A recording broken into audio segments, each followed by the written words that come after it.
Hey, everybody, welcome to the show. Today, I am very excited to have with me the political vigilante, one of the most censored comedians in America, someone who I've always looked up to journalistically, if that's a word, I'm not sure.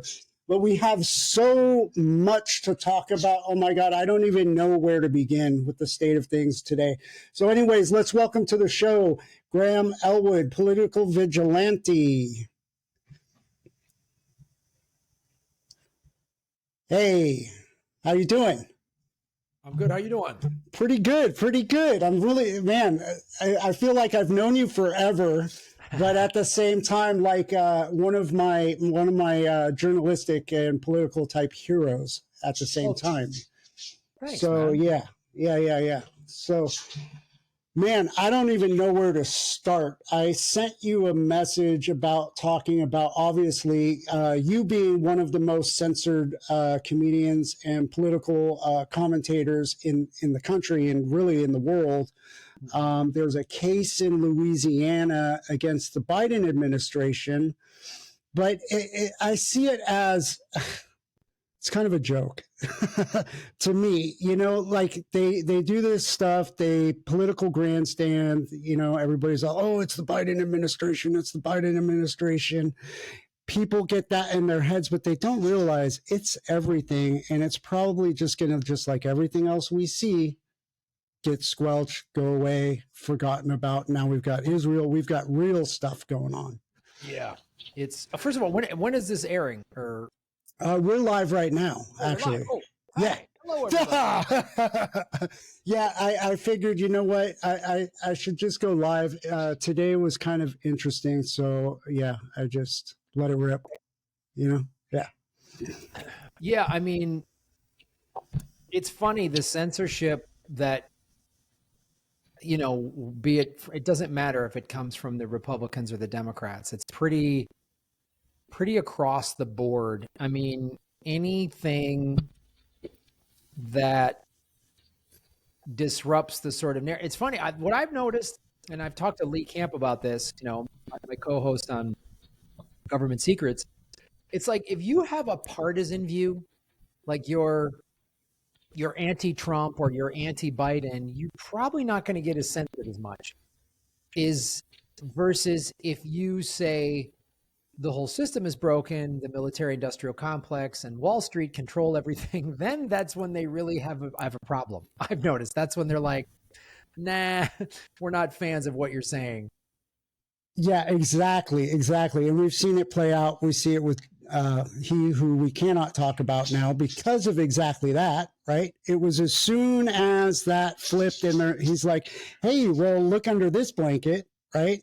And then they're like, oh, freak out. Let's just send in a drone strike and all this other ridiculousness. And we were just, people like yourself, you were already on the air, and Lee was on the air right about that time. And I'm just like, oh my God, people, as soon as you get to a place where you're like, exactly like you say, the whole thing is a facade, right? Then all of a sudden you're a target. You get demonetized, you get deplatformed. Lee's show got banned everywhere around the world. It is insane. Now they're doing the same thing with, I don't know. We have more to be discovered about what's going on with Russell Brand, but it's the same thing. He started, really going after like the Gates Foundation. And then all of a sudden, here's this court case, and everybody's like taking sides, and it's just ridiculous. And nothing gets achieved. Yeah, it's interesting, the timing of it all. And again, if there's legitimate accusations about Russell Brand, okay, great, let's investigate it. And if they're legit, absolutely, then those women should have a voice, and there should be a criminal investigation. But it is interesting, the timing of all of this. And when, again, Lee Camp, who had a YouTube channel with 250,000 subscribers, and they just wiped it. I mean, I got demonetized, but Lee's, they yanked it. They pulled it, like thousands of videos just gone. Yeah. I mean, I saw Max Kaiser recently at this Pacific Bitcoin conference, and he told me that, I think it's like 900 episodes of the Kaiser Report on RT just got yanked when the really Oh yeah, the Department of Justice yanked everything on RT America. Yanked it, pulled it, it's gone. Well, yeah, RT America is gone, and that all happened under the Trump administration. Remember, that was like height of COVID and all that nonsense, right? And we're all locked down and everything. And so it's really funny to me that, like, here we have a case that targets the Biden administration, and yet a lot of the serious, like, hardcore censorship actually occurred at a time when we were under like a Trump control, for lack of a better, but that was the time of it. We've had censorship especially since 9/11. Yeah. Under both, under Bush, under Obama, yeah. under Trump, under Biden. I mean, it's really the American empire is going to censor you when you call out the crimes of the American empire. Exactly. That's simple. Yeah. And it's, one of the things that I started to realize. So when I moved to Nevada, I ended up becoming the co-chair for the Green Party up there, right? And I was going to actually work on passing legislation, number one, to get us on the ballot, number two, to start to open it up. We did get ranked choice voting on. I just had Marjorie Hanson on here yesterday. But they have to vote on it again, right? Because it's that always moving the finish line, always moving the goalpost, always, putting another little hurdle in front of you. Oh, well, you did that. Well, let's see if you can do this. Oh, well, you did that. Let's see if you can do this. Right. Meanwhile, they're doing all these tactics to like squelch and put a chokehold on any information that dissents or brings about any factual reality. But also I see it like they use it both ways, right? Like in one sense, they'll go after somebody like who we can't talk about, or Russell Brand, right? But at the same time, they'll do that with like Trump and arrest him and throw all these charges at him. But see, I don't think that they're stupid, that they know they're making him a martyr and a hero and pushing people, the ratchet effect, right? Yeah. So you bring up a valid point. Sure, there's plenty that Trump is guilty of and to arrest him for, but then let's do it. Let's arrest all of them. Right. Exactly. I mean, they're all. I started to realize a while ago that as far as like politics, I know there was a point for me, and it was during the whole COVID lockdown where it was too much, right? I was fighting a medical condition and family craziness, like a lot of people in America were at that time. And I had to step back. And it came to me that like one of the things that we could do would be to talk about, instead of focusing on problems, because I looked at it like I kind of applied my recovery to it, right? Like, okay, I know the problem. It doesn't matter if it's a right or a left. It doesn't matter who it is. Every president has outbombed the previous president and there's no argument. It's documented, right? Obama outbombed Bush, Bush outbombed Clinton, all the way back, all the way up through Trump and Biden and all these guys, right? And so, like you said earlier, viewing it as a Democrat or a Republican or a single person doesn't work. It's more of like I view like people that came to this point a long time ago, like us, we're more in tune to like conscious source of information, right? Truth has a vibration, right? And really it's getting people to get this out of the way. Right. Because when you stand back, you can see and you can feel what's going on rather than opening up a bunch of wounds, right? But the problem I see is like, how do we get people to be like, shish him? I was cracking up so hard. Oh, man. But you know what I mean? It's more of like, at this point, it's almost like it's a consciousness issue, right? That's a great question, and I don't want to sound too cynical here, but I don't know. I have kind of I got very frustrated thinking, oh, America's going to wake up. Everyone's going to really see Yeah. the reality. And I got really frustrated because I'm just not seeing it happen. I mean, so I guess and not that I'm like giving up or just cynical going, aha, it's all going to go to hell and whatever. I really, you know, people are going to have to get forced. Unfortunately, if you're going to use the addiction model, people got to hit rock bottom, and That's right.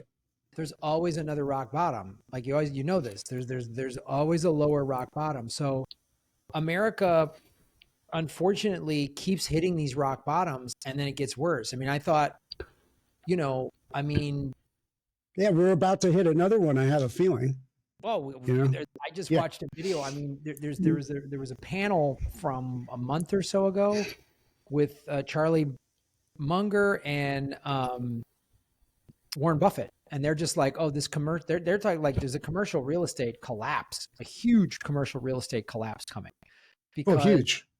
it's massive because all these businesses went under COVID, and then everybody and most in-person companies are not back to full in-person. They're just like, I know people that work at companies and they maybe show into the office once a week.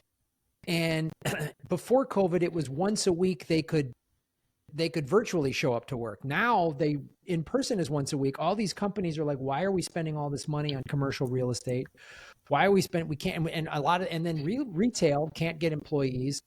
And so everybody's buying online. So there's literally a couple of $1 trillion in commercial real estate that's just going to go belly up. And so we're facing a financial collapse.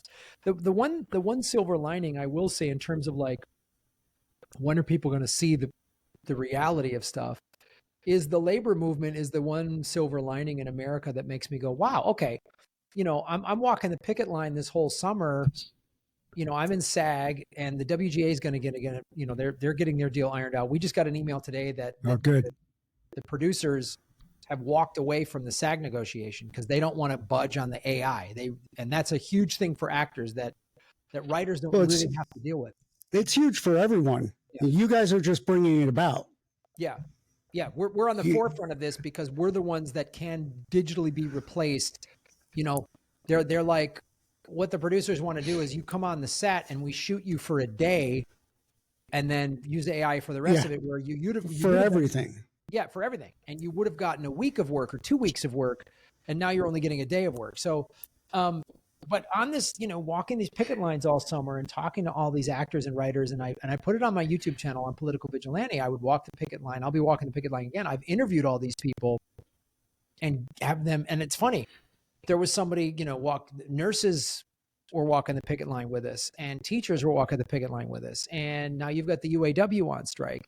You've got what, Christian Smalls and everybody at Amazon's been doing. You've got the over 300 Starbucks that have been unionized.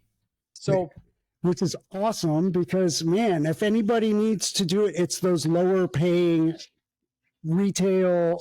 Yeah, big time. But go on.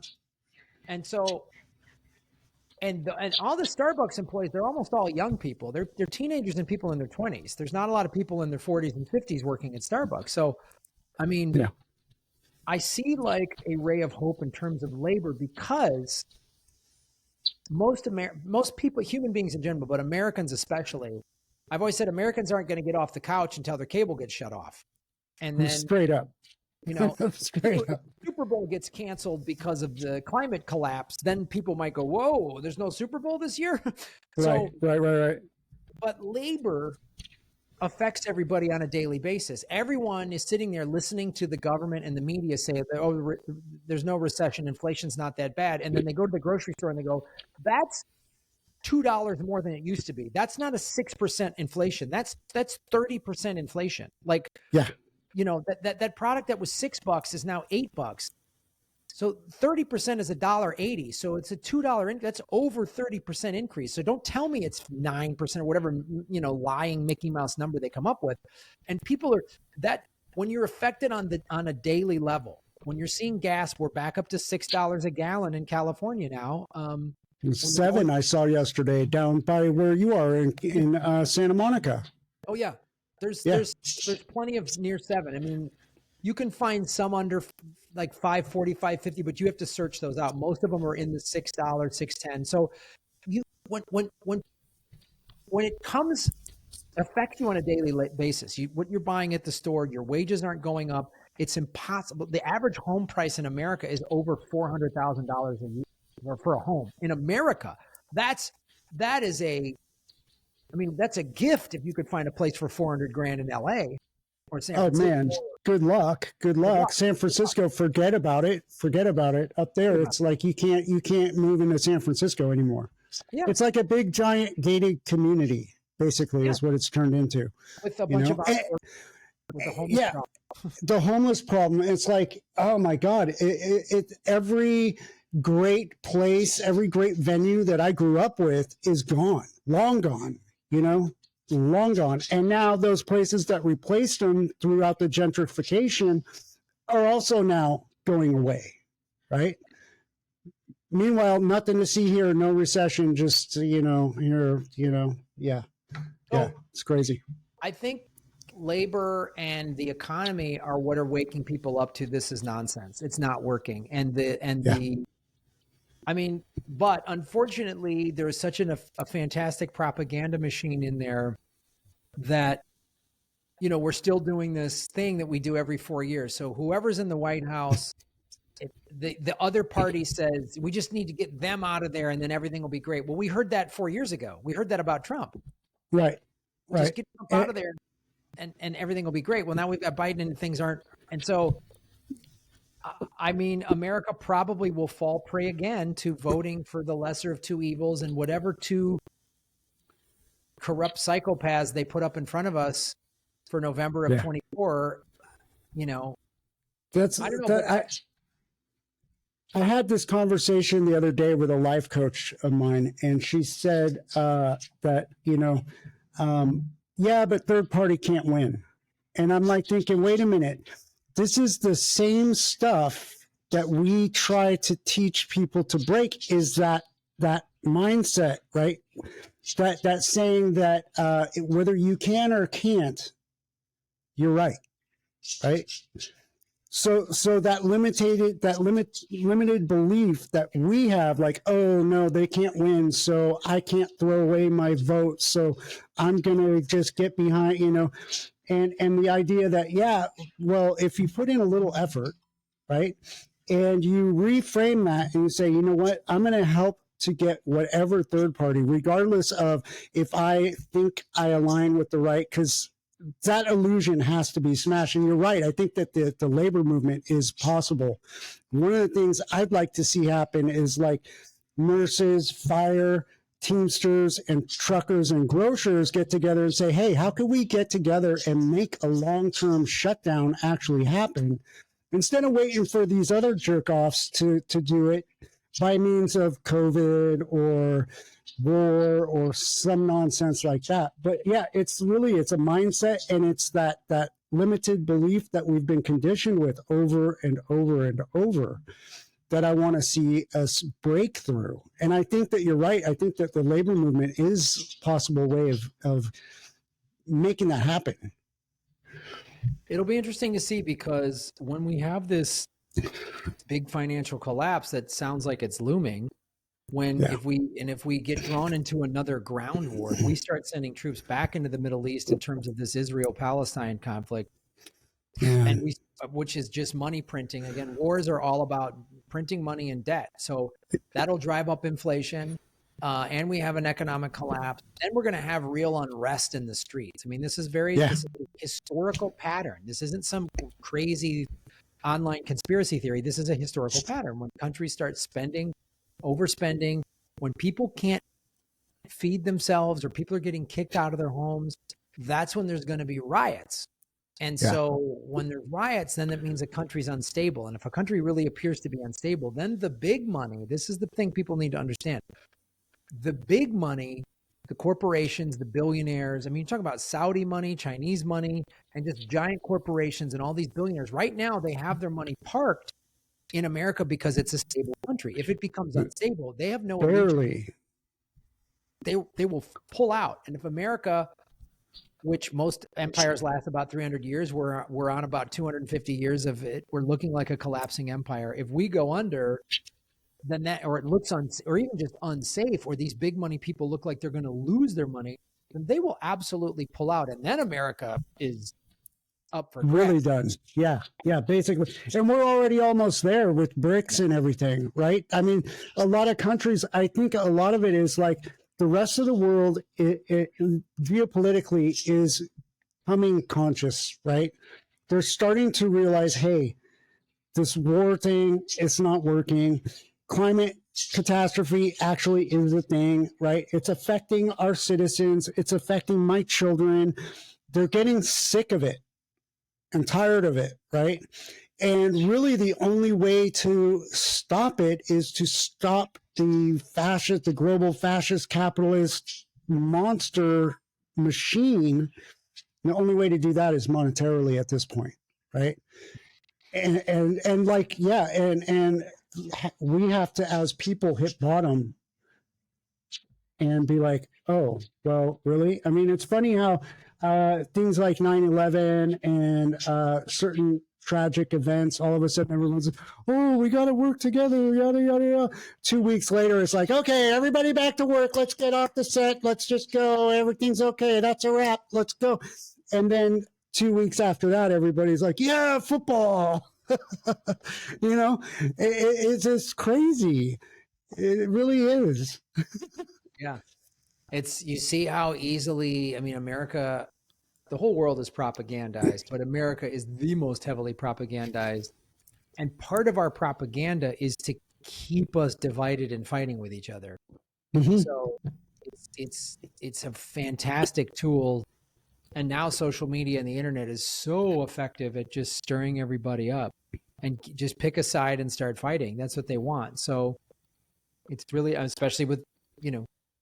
Yeah, I talk to people about Edward Bernays and they just gloss over. They're just like, you know, zombie. And I'm like, you have no idea, do you? You have no clue. And it's like you try to tell these people something and they're like, oh, well, I'll check it out.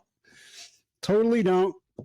And if they do, the brain gets in the way and it's like, yeah, that's what the Biden administration does. And I'm like, dude, it's what they all do. Yeah. It's you like know? Watching the Republican debates, you know, and they're like, Biden's a communist and a socialist. And I was like, oh boy, I wish. Wow, no kidding. He's such a like right-wing capitalist. It's insane. Yeah, you know? Yeah. He's probably more Republican. Easily more Republican than Reagan even was. Oh yeah. By far. I mean, when you tell people I tell them all the time, I go, look, on paper, actually, there is literally no difference between the guy who's in there now and the guy who everybody was all up in arms about 4 years before.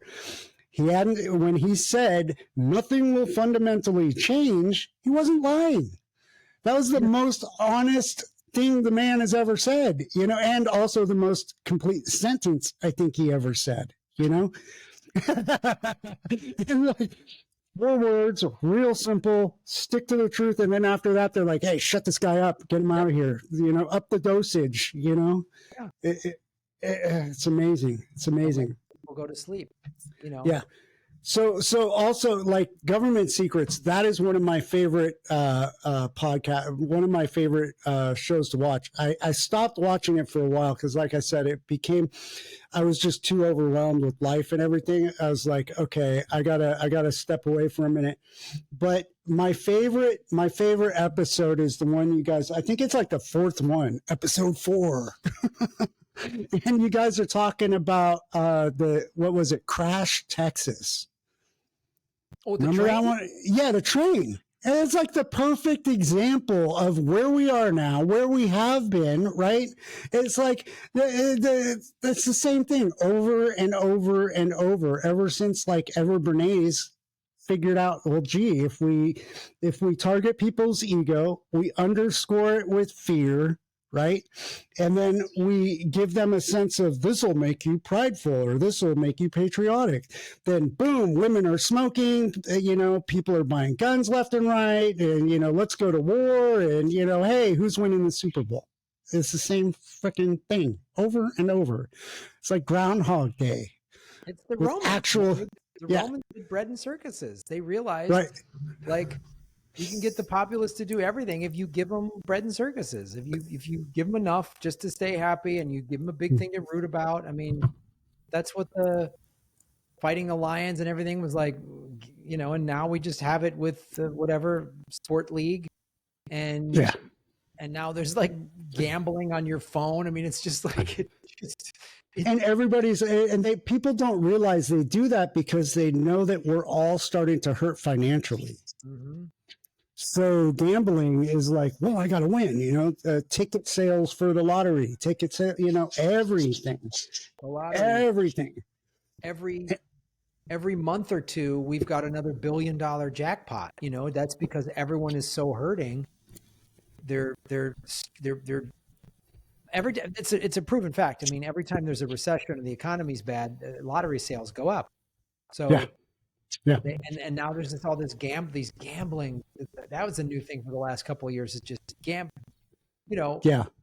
In the baseball stadium, you look at people, instead of watching the game anymore, they're just staring at their phone. And I get it. You kind of have to have an attention span to enjoy baseball, right? But they're all betting on what is the next pitch or who's going to, foul, or, there's so many things you can bet on. It's not just who's going to win the game. Yeah. It's crazy. Is there a cat going to come on the field? All this crazy stuff. And it's like, man, you guys, literally our country has turned into a big society of addicts and alcoholics, untreated, straight up. America is a nation of addicts and people that are adult children of alcoholics. I mean, that grew up in, it's basically, we all grew up in a chaotic alcoholic home growing up in America.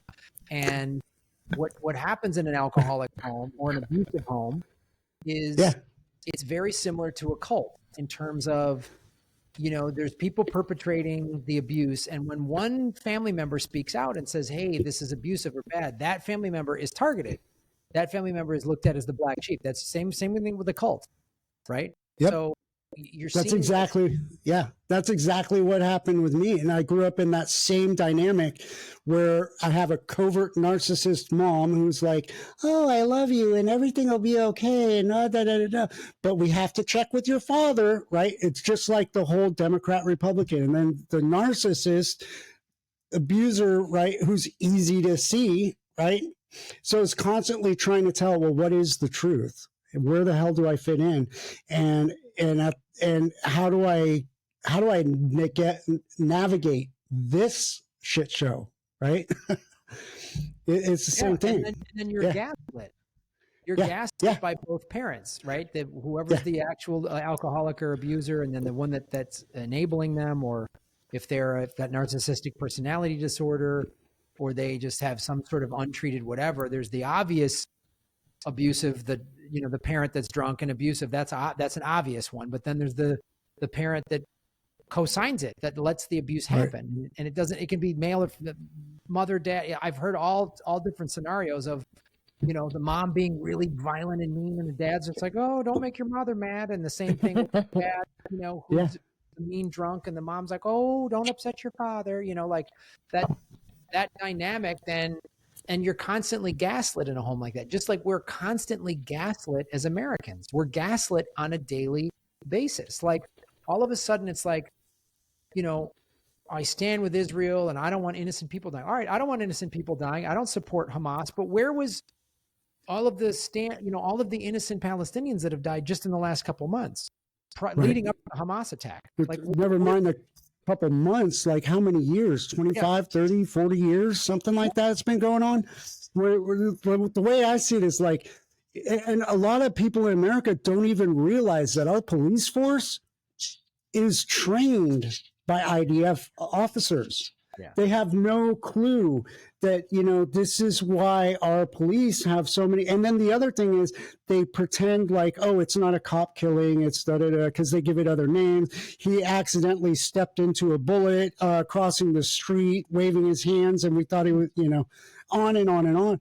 But they don't realize that all of those, the tactics they use on like people who are just simply protesting to actually, instill to start violence, then discredit and have an excuse to go ahead and just open up and just crack people's skulls. Yeah. It's crazy. Same tactic. And then the whole like, well, if you support the Palestinian people, then you're supporting Hamas is like such a piece of faulty logic. No, I don't support them. It's the same thing of saying, oh, are you Black Lives Matter? Oh, then you support the Bloods and the Crips. You support violent street gangs that deal drugs and hurt. It's like, no. Those are two. And both Hamas and the street gangs in America were born out of this systemic abuse. And That's right.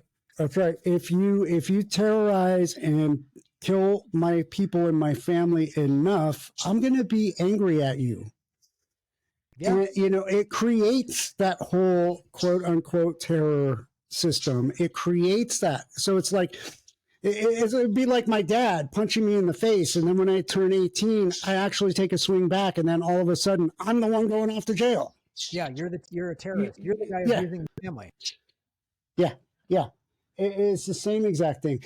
And people are, it frustrates me that at this point, because I do believe such a large percentage of our country is raised by the same dynamic, that more people can't actually see through it,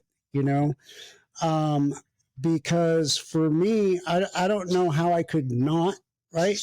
But also I'm very aware that once you see something, you can't unsee it either.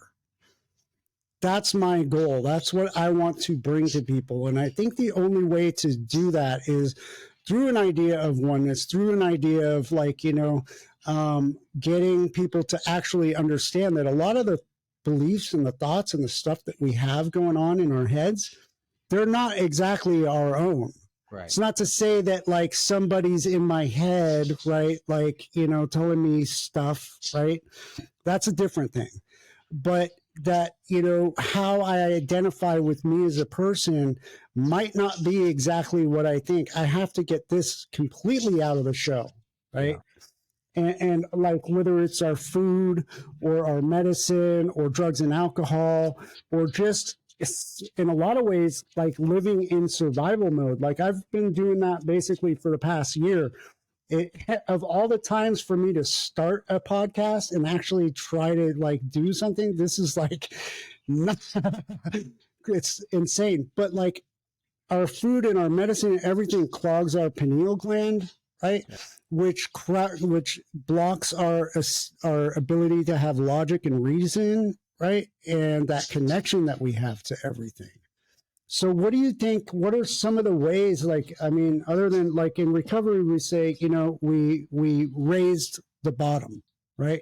So it doesn't matter if, for instance, you were driving the Jag and you scratched the paint on a trash can because you were a little sloppy parking, or you totally lost the house, lost everything, ended up on the street to hit bottom. There's room for everyone, right? How do we get there? What do you think? I mean, is there a way? Just keep doing what we're doing, just keep having these conversations and just stay the course and be patient? Well, I think that's a great question, Wes. And I mean, I actually got to go in a few minutes, but I will say this. It is a great question. How do we get there collectively? And I don't know how we get there collectively, honestly. And I hope I hope there's a better way to get there collectively other than America has to collapse and then we have to rebuild. Right. So if you're going to use the recovery model, all we can do is take care of ourselves, right? So I can, if somebody wants help, I'll reach out. If somebody walks into the room as a meeting and a newcomer, hey, I need to get sober, everyone's there to help them. But if they show up to a meeting and go, this ain't for me, and they go back out using, I'm not going to go chase them down the street and try to force them, because no one ever got sober by Right. somebody hassling them. Right. Like, Yeah. Yeah. you had to find it yourself, and you had to look in the mirror and go, I am powerless over this. This is out of control. I'm out of control. So I don't know. I think you're right. Like, we got to just keep having conversations like this, and have these, being open to these in these conversations, and being open to having these, and like, I try to interview interesting people on my show. You're doing the same thing, and Yeah. have these conversations. And then I think this is the key part. When we come into contact with someone that we don't agree with, just go, all right. Like, Yeah. getting into the argument is that It's a trap. it's a trap. It doesn't do anything. If someone's like, hey, I'm open to hearing a different point of view, okay, then let's talk. Then we can even have a discussion, maybe even a healthy debate. I'm all for a healthy debate. If we get into name calling, you're an idiot, I'm a this, you're that, then it's over. If we've lost. But if people are willing to have a discussion, which, when everything gets ramped up, like what is happening in Israel and Palestine, and both sides have, effective propaganda. Israel's propaganda is far more better funded, and they've caused way more of this problem, in my opinion. But Forever. like, if people don't want to, I was coming out of my yoga class yesterday, and I was all zenned out, and it was hot yoga, and this woman who was in my class, as I'm walking out of the class, I hear in the lobby talking about, she was Israeli and was talking about how Palestinians are less than human. They're less than below animals. And I was like, wait, what? I was like, huh? I was about to say something. And then this teacher saw this, and he's like, hey, Graham. And he kind of physically got between us, and then Thank you, higher power. Yes. And he just kind of walked with me towards the men's locker room, like, hey, great practice, Graham. And I was just like, yeah, all right. And I was like, because what is arguing with this woman who sounds like a fanatic? She sounds like a zealot. She's literally using the same language Nazi Germans used about Jews in the 30s towards Palestinians. She's using the same language. Is she going to like wake up if I start arguing with her in the lobby? Nope. No. She's those types of people, they sound like cult members. I mean, and it doesn't, I don't care what team or side they're on. She sounds just as crazy as the neo-Nazi who's like, oh, Jews are less than human. The Bible says that they have, they always have some crazy book to justify their thing. Or, hey man, I was raised Catholic. There's still Catholics who like justify the pedophile priests and the cover up that goes all the way to the Vatican. It was a few bad apples, and the Catholic Church. I mean, there was Catholics who've come forward who were demonized by other Catholics for coming forward. I don't know how to talk to you. If you think, if you think Palestinians are less than human, I don't know how to talk to you. If you think it's okay for priests to molest kids, I don't know how to talk to you. If you think another group is like less human and we should set them on fire, I don't know how to talk to you. If you are willing and reasonable, then let's have a conversation. So part of it is, let's stop wasting our time arguing. We have there's a saying in Al-Anon. We say we don't go to the hardware store for milk. So, Right. I don't argue with people that are drunk or high or active addicts. I don't argue with them because you can't. They're crazy. You're talking to, you can't. And that's exactly how I look at it too anymore. I was working for a solar company, right? And I took the job because it's aligned sort of with what I'm doing. I started a soil farm business, right? Which actually I found the business model from you was Regeneration International, the Billion Agave project, right? So like I realized over the years, all these little pieces have come to me, right, to how to do this thing, right? Well, of course, now I've got to come up with, I got to find funding and all that stuff. But I took this job as a way to like kind of have something steady, right? But as that business goes, man, some of the people I would attract are the climate denier types, or the, oh, it's all made in China, and it's the same exact, once you try to talk to them, you can't talk to them. And it's just like exactly that, kind of smile and nod and say, well, thank you. See you later. Mech, right? In the same way, if you're in a it's bar, hard though. And it's hard. It is hard. But in the same way, like if somebody's sitting there drunk drinking, going, you sober guys think you're better than ever. I'm fine. I don't have a problem. I'm not going to argue with that guy. I'm not going to argue with that guy. So I got to remind, and I say that I'm saying this out loud, not for you, mainly for me. I got to remind myself to not get into No kidding. Right? So, like if I'd have listened to my own, here, take my advice. I'm not using it. I've had this one on the shelf for about 20 years. Go for it. Yeah, I was actually very proud of myself yesterday for not engaging with this woman that clearly sounds like a fanatic. Like, yeah, that is good. I'm proud I'm proud your teacher came on just right at. He probably saw it and he's like, "Oh shit." Yeah. Mayday, we're going in. We're going in. Bring a parachute. Yeah. Yeah, no kidding. So, all right. So, what's coming up with you? Obviously, you have the show Government Secrets with Lee Camp all the time. I am trying to get him on. Well, he already said he would. I've been trying to get this thing going. I'm like, I want to have you guys on when there's like at least more than like 10 people, right? So, and your comedy tour, where are you taking that next? You know, I haven't been doing as much live performing right now just because I've been focusing on getting this documentary about El Salvador and Bitcoin off the ground and raising money for that. So that's been raising money, getting close to that, meeting with a lot of interesting people in the Bitcoin space and investors. And I'll be back in El Salvador in November for the Adopting Bitcoin conference, where we're doing a comedy show there November 8th. And that's at grahamelwood.com. And then the political game show, Anything Can Happen. We're going to be doing more live shows with that in LA that we're also going to live stream to people all over the world. So awesome. Anything Can Happen. It's a great show for America right now. Hey, anything can happen. Come on down, spin a fucking wheel. It's basically showing how American political system is a complete joke. And that's what we're doing. So those are the things I've been working on. I'll be doing more live dates probably by the end of the year, beginning of next. But I'm really just trying to work hard to get these two big projects off the ground, and we'll get them off the ground soon. So awesome. Yeah, send me the links and I'll go in and I'll update the little information on YouTube and all that stuff after. And we're also on Rumble as well, which is probably the last I don't know, man. I'm interested to see how that whole thing starts to play out. You know, there's a lot going on right now. Yeah. It was hard to pick okay, what am I going to focus on today? My God. Yeah. So anyways, all right, I'll let you get going, and thank you so much. And thanks for having me, brother. I appreciate it. Yeah, likewise. All right, I'll let you go. You got it, man. Thank you. Boom. All right. Yep, shave your knuckles for justice, right? All right, thanks, man. All right, I'll be in touch. Thanks, Wes. Thank you.